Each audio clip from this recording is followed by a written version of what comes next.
Welcome back to Weather on the Go, all your weather coverage on this Tuesday, July 30th, 2024. In today's weather forecast, we're going to be talking about a major heat wave bringing excessive heat and humidity across the middle of the country and the northern periphery of that heat from the upper Midwest into the Great Lakes and Ohio Valley down into the southeastern U.S. We do have a severe storm outbreak along with some very heavy rainfall and potential flash flooding. And at the end of the video, your tropical weather update as a newly named storm could be as early as this weekend named Debby. We'll get to the end of that here on the video. So let's look here currently at our weather alerts across the United States on this July 30th.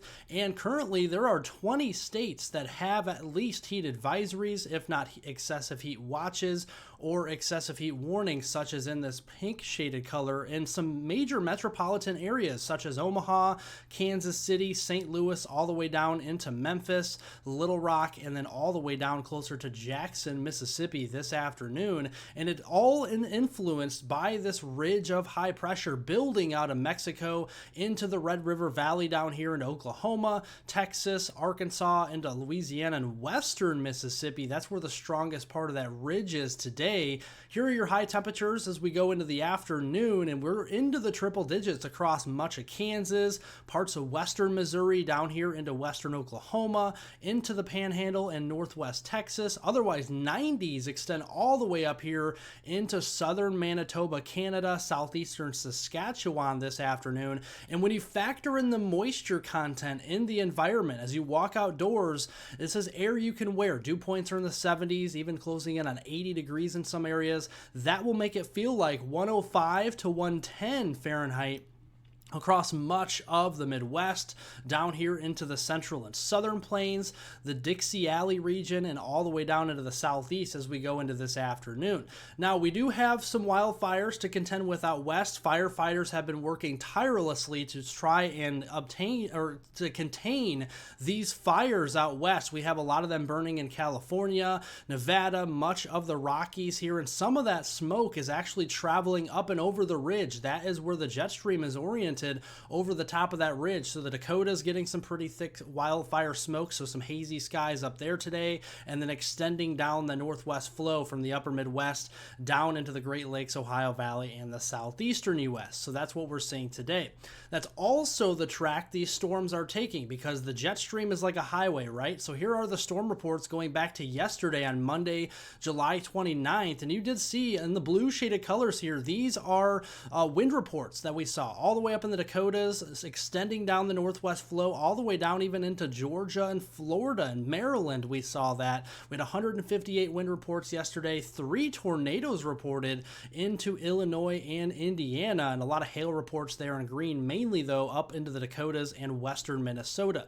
Today, look at the orientation of the jet stream. Like I said, that's why the wildfire smoke is moving up and over to the top of the ridge, is because the wind pattern in the upper levels of the atmosphere is up and over top of the ridge. And that's the same pattern the storms are following. So as we go through today, there is an upgrade to a level 3 out of 5 enhanced risk for severe storms across east Nebraska, southern Iowa, getting into northeastern and eastern Missouri, southwestern Illinois and western Illinois, and then that slight risk level 2 out of 5 extending all the way down here into places like Kentucky, middle and eastern Tennessee, the western Carolinas, and northern Georgia. We also have a secondary slight risk up into the central Dakotas as well. It's really for these strong gusty winds. We could be seeing hurricane force wind gusts in places like Omaha, Des Moines, and St. Louis as we go into the afternoon and evening with any one of these storms. Also, very large hail, over 2 inches in diameter, cannot be ruled out up here into northern Nebraska. And the threat for tornadoes is there, but it is lower. It's a 2% chance, one up here towards Bismarck and west of Grand Forks.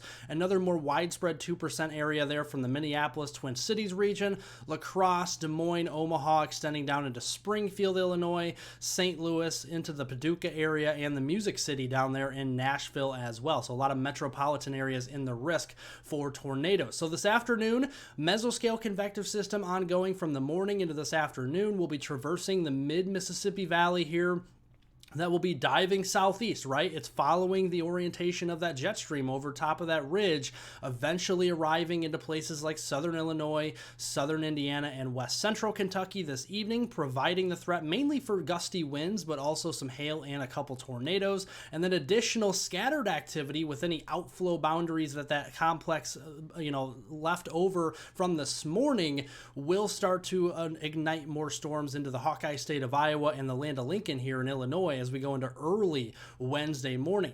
That is the main focus here. That's where the heaviest rainfall will be. So from Des Moines, basically down to the Music City there in Nashville and Knoxville over here in eastern Tennessee, we could be seeing a swath of 1 to perhaps 2 inches worth of rain through your Wednesday morning commute. And that's where that slight risk for flash flooding is, basically from central Iowa all the way down here into middle and eastern Tennessee and western North Carolina here as we go through Wednesday. Going into the middle end of the week, that ridge sticks around across the south central U.S. as we go into tomorrow, building stronger though and retrograding a little bit further west as we go into Thursday, as we turn the page to early August, Thursday, August 1st, and then it really starts to build back into the Pacific Northwest as we end the week on Friday, August 2nd. So looking at those temperatures, Wednesday afternoon, the end of the month of July, it's going to be a scorcher to end the month for the central and southern U.S. here. A lot more triple digits as we go into tomorrow afternoon. As we go into Thursday, look at the 90s, triple digits starting to build back across the Rockies, the Pacific Northwest, and even into southern Canada, the southern Canadian prairies, like southern Alberta, southern Saskatchewan, central and southern Manitoba, even western Ontario, seeing that on Thursday. Then as we go into Friday, yes, triple digits all the way up there into North Dakota, eastern Montana, even into Washington state, could be seeing highs of 100 to 105 by the time we get to Friday afternoon on August 2nd. So all of this heat has to go somewhere, and it's going to storm energy, your convective available potential energy. Look at those values up here in the grays and blacks. Those are 5,000 plus joules per kilogram for your Wednesday. And that's why we do have an enhanced risk, another enhanced risk tomorrow, level 3 out of 5 for western Iowa. So that's something to keep an eye on. Big wind producers up here as we go through tomorrow. So you can see an ongoing mesoscale convective system, perhaps Wednesday morning, starting across central Iowa, moving through northern Illinois and western Illinois. More storm initiation back there into northern Minnesota, into the central Dakotas Wednesday. That will slip southeastward along that highway like we showed you with the jet stream. Very strong mesoscale convective system through places like Omaha, Des Moines, maybe even the northern side of Kansas City, and then that could extend over towards Chicago as we go into early Thursday. And then you can see Thursday's threat is lower, but it's still a level 2 out of 5 slight risk.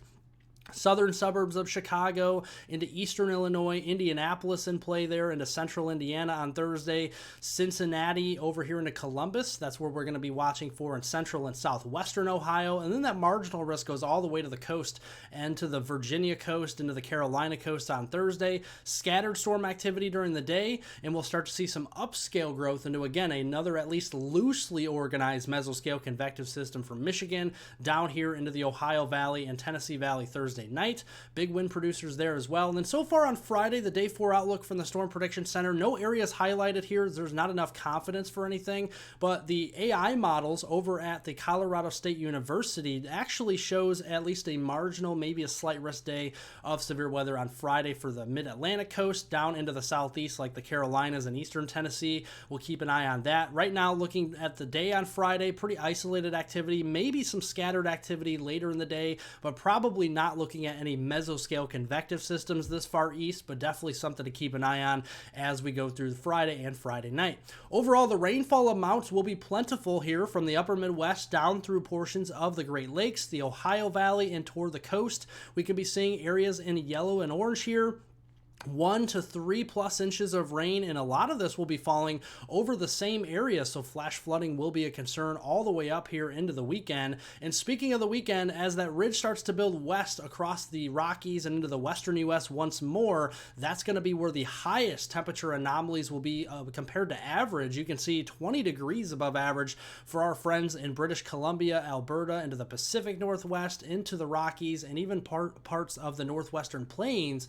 Saturday, August 3rd and Sunday, August 4th. And the precipitation is going to be way over here into the east on Saturday and Sunday. Very bone dry over here into the Rockies and out west with the influence of that ridge. Lots of sinking air, lots of sunshine, and just lots of dry and hot weather as we go into the weekend. You can see some moisture moving up into the mid-Atlantic and northeast. This could include the New England coast. Some of this could be tropical induced on the leading edge of our potential newly named storm Debby that we'll talk about. But places like New York City, Hartford, Boston, into Philadelphia, Baltimore, into Trenton, and even back toward Washington, D.C., Scranton, you guys could start to see some pretty heavy rainfall, 1 to 3 inches as we go into the weekend itself. And it's been pretty dry up here in the Northeast at times, so flash flooding is there, but it's a lower threat right now, just a marginal risk. Would not be surprised if some of the I-95 corridor did get included in a slight risk as we do get closer to the weekend and more confidence grows on potential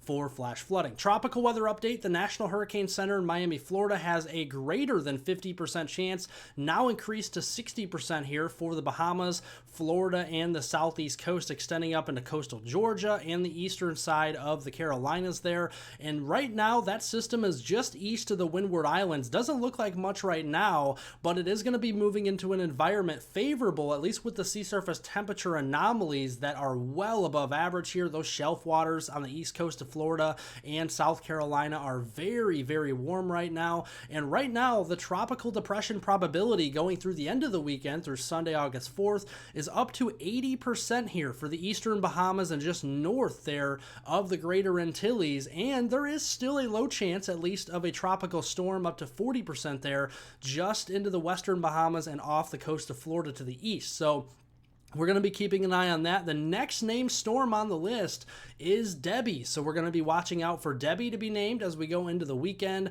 And we've already had Alberto, Beryl, and Chris. So Debby actually, yes, would be the next name on the list if we do get that named into the weekend. And you bet we'll keep you updated right here on this channel. So forecast breakdown for you today. Major heat wave across the central U.S. Make sure to stay hydrated. And if your job ventures you outdoors, make sure to have frequent breaks into the shade, or even better yet, an air-conditioned building for long periods of time. Rounds of severe storms and heavy rainfall will be traversing the northern periphery of that ridge from the upper Midwest into the Great Lakes, Ohio Valley, and toward the coast there, toward the southeast. And a tropical system could be named Debby this weekend. It looks like increasing odds of that happening, as there is now a 60% chance of at least a tropical depression as we go into the weekend. So subscribe here to the channel so you have the latest information right at your fingertips. Make sure to press the like button, the thumbs up button down below if you did enjoy today's weather forecast. Leave any comments, questions, and concerns below. I'll get to those later on today, and I hope everyone has a wonderful rest of their Tuesday out there.